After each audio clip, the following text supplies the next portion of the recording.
hello' everyone আজি নাটকৰ জাৰ্ণিটো বিৰাট ধুনীয়া আছিলে কাৰণ আজি কম্পিটিশ্যন নহয় আমি শ্ব' কৰিব গৈ আছোঁ শ্ব' কৰিবলৈ কোনো টেনশ্যন নাথাকে যিহেতু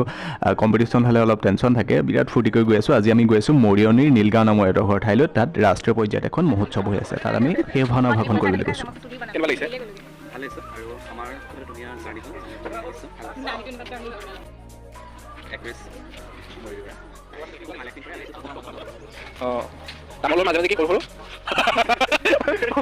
আৰু আমি থাকিবলৈ দিয়া ঠাইটুকুৰা পাই গ'লোহি বিৰাট ধুনীয়া দেখিছেনে সিমান ধুনীয়াকৈ শুবলৈ লৈছোঁ কিবা এটা মাৰি দিলে কোনোবাই